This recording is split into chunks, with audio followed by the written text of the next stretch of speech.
ధన్యవాదాలు అధ్యక్ష. ఇందాక మా ట్రైబల్ వెల్ఫేర్ మినిస్టర్ గారు చెప్పినట్టుగా దాదాపుగా 7 సంవత్సరాల కాలంలో ఎక్కడ కూడా ఒక్క గిరిజనుని కూడా అటవీ హక్కుల చట్టం ప్రకారం 2006 అటవీ హక్కుల చట్టం ప్రకారం మాత్రం భూములు కానీ పట్టాలు కానీ ఇచ్చినటువంటి దాఖలాలు లేవు సార్.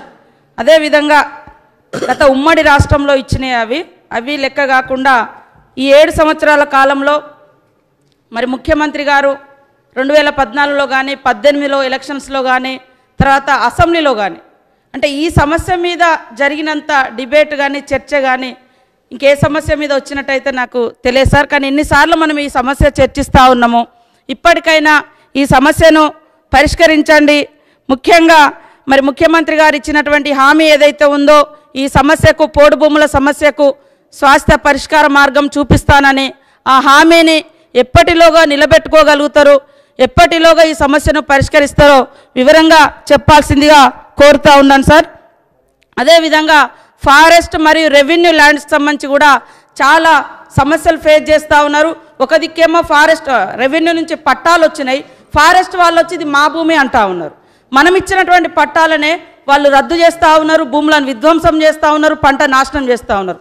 నిన్నటికి నిన్న ఏటూ నాగరం మండల హెడ్ క్వార్టర్లో దాదాపుగా 50 సంవత్సరాలుగా రైతులు దున్నుకుంటా ఉన్నారు. ఈ మధ్య కాలంలో వరదలు వచ్చి ఇసుక మేటలు పెడితే అక్కడ లోకల్గా ఉన్నటువంటి కలెక్టర్ గారు కూడా ఇసుక మేటలు తీసుకొని మీ యొక్క నష్టాన్ని పూడ్చుకోండి అని పర్మిషన్ ఇస్తే 50 ఏళ్ళ నుంచి ఫారెస్ట్ వాళ్ళు కన్ను మూసుకున్నారు. ఇప్పుడు వచ్చి ఆ భూములు మాయని వాళ్ళు లాక్కుంటున్నటువంటి పరిస్థితి సార్. అదేవిధంగా రెవెన్యూకి సంబంధించి చూస్తే గోవిందరాపేట మండలం చల్వాయిలో సార్ 5th బెటాలియన్ కోసమని రెవెన్యూ ల్యాండ్ పేదలు గిరిజనేతర ప్రజల యొక్క భూములను ₹1 కూడా నష్టపరిహారం ఇవ్వకుండా లాక్కుంటున్నటువంటి పరిస్థితి ఉంది సార్. కాబట్టి రెవెన్యూ అదేవిధంగా ఫారెస్ట్ ఈ జాయింట్ సర్వే ఎప్పట్లోగా నిర్వహిస్తారు? గిరిజనుల మీద పెడుతున్నటువంటి ఈ పీడీ యాక్ట్ కేసులు కానీ జైల్లో పెట్టడం కానీ గ్రామాల చుట్టూ కందకాలు తవ్వి పంటలను విధ్వంసం చేసే విధంగా చేస్తూ ఉన్నారు. వెంటనే దానికి ఒక పరిష్కార మార్గం చూపించండి. అదేవిధంగా అభివృద్ధి కోసం కేంద్ర రాష్ట్ర ప్రభుత్వాలు ఇస్తున్నటువంటి పనులను చేసుకోనియకుండా కూడా ఫారెస్ట్ వాళ్ళు అడ్డుకుంటున్నారు. అది సాక్షాత్తు మా మంత్రి గారు కూడా అనేక సార్లు మా ఐటీడీఏకి వచ్చినప్పుడు రివ్యూ పెట్టినప్పుడు కూడా మేము చెప్పుకున్నాము, పనులు కావడం లేదు. కరెంట్ లైన్స్ కానీ అదేవిధంగా 3 ఫేజ్ కరెంట్ కానీ బోర్లు గిరి వికాస్ బోర్లు కానీ అదేవిధంగా రోడ్డు రవాణా సౌకర్యాన్ని కానీ చేయనీయట్లేదు. అర్జెంటుగా ఈ యొక్క పోడు భూముల సమస్యకు పరిష్కార మార్గం చూపెట్టండి అని కోరుతా ఉన్నాను సార్. అదేవిధంగా నిన్నటికి నిన్న ఈరోజు ఒక స్టేట్మెంట్ కూడా వచ్చింది. ఈ ప్రపంచంలోనే అత్యంత వెనుకబడ్డటువంటి జాతులలో చెంచు జాతులు కూడా ఉన్నారు సార్.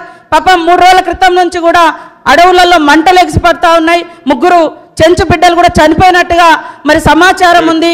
మరి యురేనియం తవ్వకాల కోసం ఇక్కడ జరుగుతున్నటువంటి కుట్రలో భాగంగానే మరి మంటలు పెట్టిరా, దాని మీద కూడా పూర్తి విచారణ చేపట్టాలని కూడా కోరుకుంటా ఉన్నాను సార్. ముఖ్యంగా ఈ పోడు భూముల సమస్యకు తక్షణమే పరిష్కార మార్గం చూపించండి.